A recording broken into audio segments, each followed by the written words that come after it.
नमस्कार दोस्तों, मैं शुभम जांगीड़ आपके सामने आपका सर्विस का ऑनलाइन क्लासेस सीखकर में आपका स्वागत करता हूं। दोस्तों, हम आपके लिए हर बार कुछ ना कुछ नया लेके आते हैं। इसी मुहिम को आगे बढ़ाते हुए मैं आपके लिए आपके सामने एक हमारे जो रीजनिंग के एक्सपर्ट हैं जिनका नाम है सुनील सर, आपके सामने लेके आए हैं। नमस्कार। तो लीजिए हम आपके सामने आपके लिए सुनील सर को पेश करते हैं।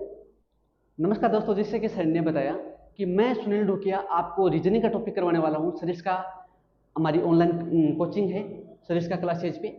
तो देखिए, आज का हमारा पहला टॉपिक रहेगा ब्लड रिलेशन का, रक्त संबंध का, और संबंधों से जो भी है समस्याएं हैं, संबंधों से संबंधित समस्याएं हैं, उनके बारे में आज हम डिटेल से पढ़ेंगे। और मेरा वादा है आपसे कि आपकी पहली क्लास इतनी इफेक्टिव होगी कि आप उसको जिंदगी भर नहीं भूलेंगे। आप मेरे साथ बने रहिए। तो देखो, हम शुरू करते हैं कि ब्लड रिलेशन होता क्या है, और ब्लड रिलेशन जब भी हमारी कम्पिटिटिव एग्जामों में पूछा जाता है तो उसको कैसे सोल्व करते हैं, बहुत ही शानदार तरीके से। तो देखिए, ये है आप हो सकते हैं, ये मैं हो सकता हूँ। अब हमारी जो पीढ़ी है, हमारी वाली पीढ़ी, उसमें हम क्या होंगे? भाई, भाभी, साला, साली, उसके बाद में क्या हो जाएगा? जीजा, जीजा की, इतना हो जाएगा। अब देखिए, अपने वाली ऊपर वाली पीढ़ी यानी पहले वाली पीढ़ी, तो तीर का निशान ऊपर की तरफ जाएगा। नई पीढ़ी या पहले की पीढ़ी, पहले की पीढ़ी, पहले की पीढ़ी कौन सी है? पहले की पीढ़ी ये हो जाएगी अपनी मम्मी पापा, फिर चाचा चाची, फिर चाचा चाची हो जाएंगे। उसके बाद में क्या होगा? ताई ताऊ हो जाएगा। उसके बाद में क्या हो जाएगा? फूफा और बुआ हो जाएगी, फूफा और बुआ। ये अपने से पहले वाली पीढ़ी में हो जाएंगे। और इससे भी पहले वाली पीढ़ी कौन सी है? जिसमें हमारे दादा हैं, दादाजी, दादा दादी, सास ससुर। अब आपकी शादी हो गई तो आपके सास ससुर होंगे, तो सास ससुर,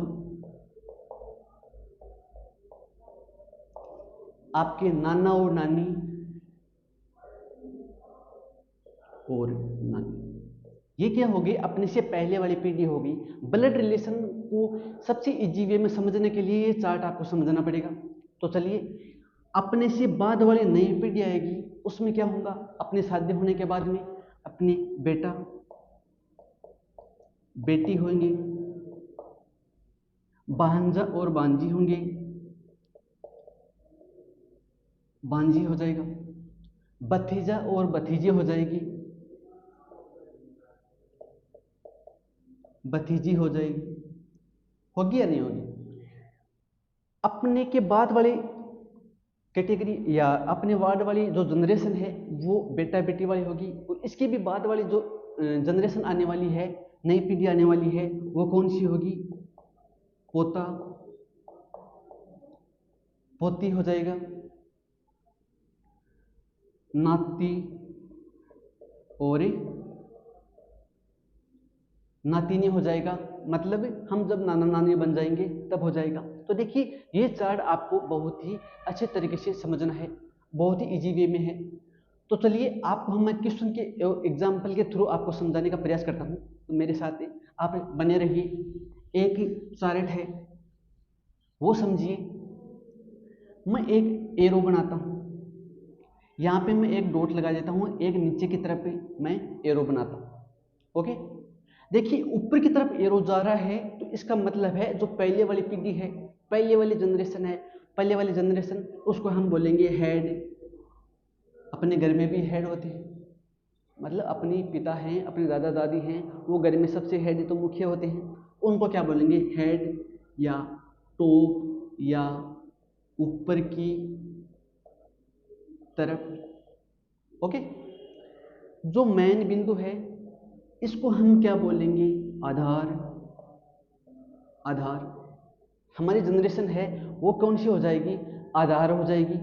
तो आधार को देखिए, जब पहले वाली जनरेशन आएगी तो उसको रो किस साइड लगाएंगे, ऊपर की तरफ। अपने वाली जनरेशन आएगी तो हम बराबर की तरफ लगाएंगे रो, अपनी बराबर की साइड रो जाएगा, तीर का निशान जाएगा।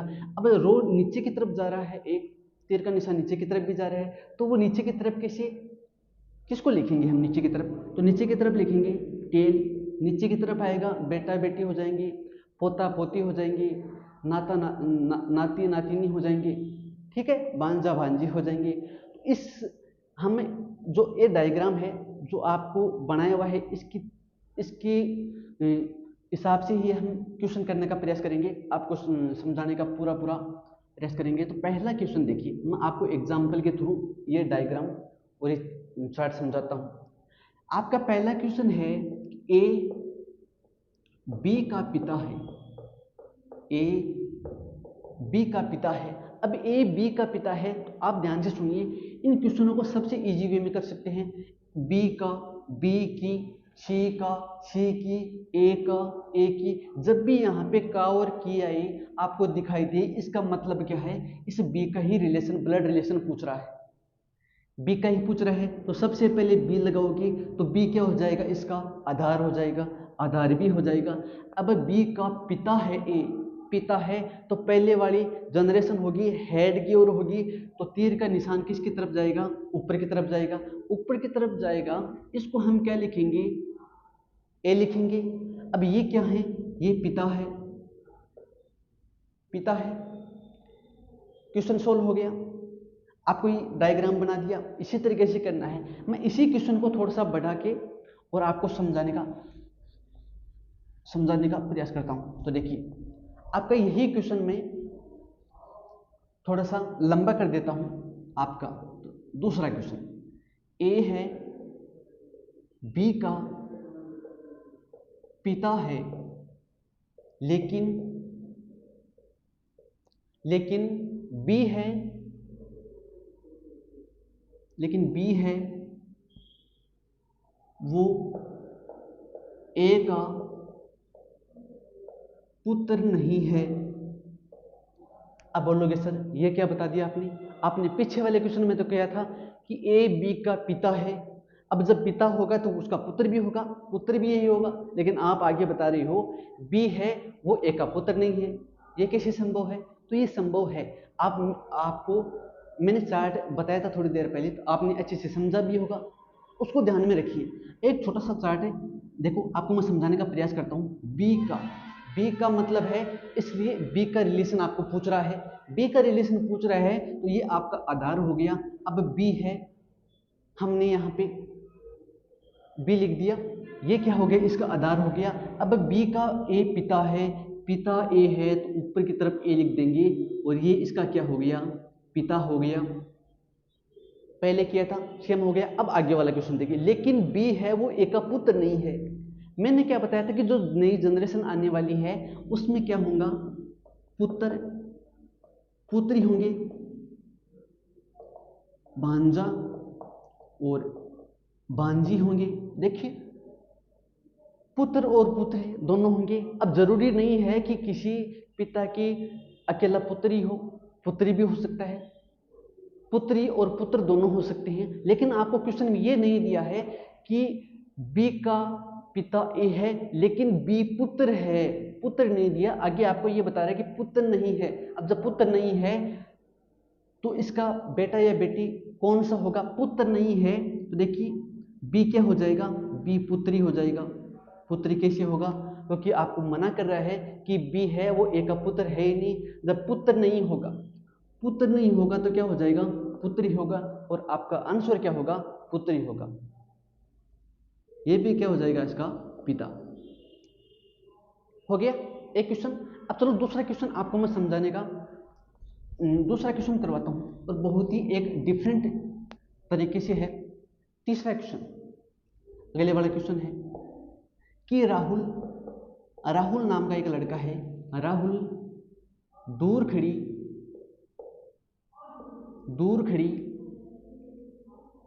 अंजू को सूचित करता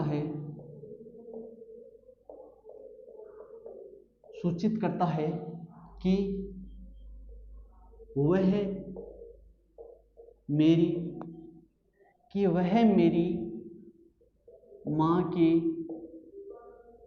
पति की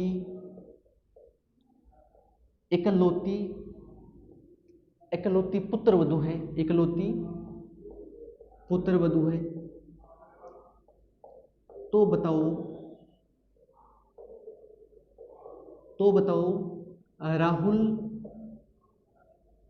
राहुल का अंजू से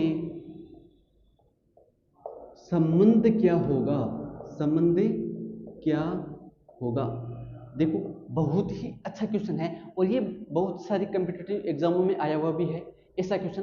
आप इसको ध्यान से सुनिए, बड़ा आपको लग रहा है लेकिन एक सिर्फ 10 सेकंड का क्वेश्चन नहीं है। राहुल दूर खड़ी अंजू को सूचित करता है कि वह मेरी माँ के पति की इकलौती पुत्रवधू है। अब देखो राहुल को तो आपको दिया हुआ है कि राहुल की माँ है, कि राहुल की माँ के पति, आपको राहुल की मम्मी भी दी है पिता भी दिया है, तो राहुल का तो पता है आपको।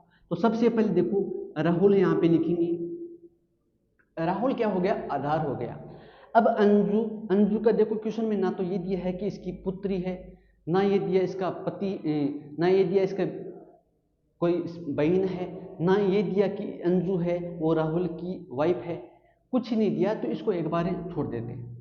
राहुल को सूचित करते हैं कि वह खड़ी मेरी माँ के, तो माँ जब आएगी तो पहले वाली जनरेशन है, तो माँ क्या हो जाएगा, माँ का एरो ऊपर की तरफ हो जाएगा, माँ ऊपर की तरफ हो जाएगा। अब माँ के पति, माँ का पति है, अब माँ का पति है तो इस राहुल का क्या हो जाएगा, राहुल का पिता हो जाएगा, राहुल का पिता हो जाएगा ना। अब राहुल का क्या हो जाएगा, पिता, राहुल का पिता हो जाएगा। अब आपको आगे क्वेश्चन देखो, राहुल माँ के पति की इकलौती पुत्र वधू है, तो बताओ राहुल और अंजू से संबंध क्या होगा। तो देखिए राहुल की माँ है और माँ का पति है, वो राहुल का पिता हो गया।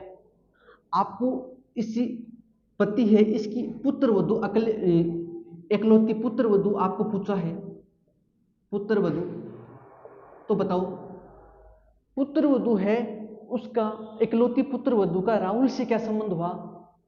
अब जब किसी माँ बाप की इकलौता ही बेटा है, इकलौते बेटे की इकलौती पुत्र वधू होगी, तो देखिए राहुल का रिलेशन पुत्र वधू से हुआ, पत्नी का क्या रिलेशन हुआ, पत्नी का रिलेशन हुआ।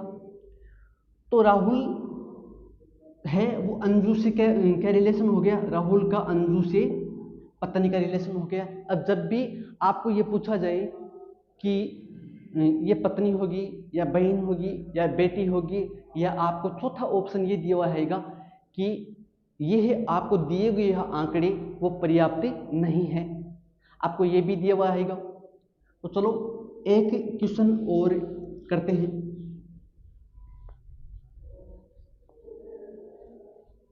एक क्वेश्चन और करते हैं।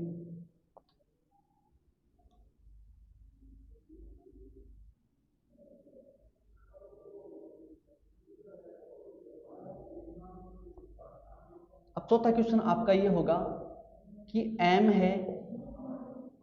है वो के की बहन है और डी है वो के का भाई है, के का क्या है, भाई है। अब एफ है वो एम की माँ है। अब एफ है वो क्या है, एम की माँ है, एफ एम की माँ है। तो के किस प्रकार एफ से संबंधित है, तो एफ है वो ऐसे किस प्रकार का संबंधित होगा। तो देखिए एम है वो के की बहन है।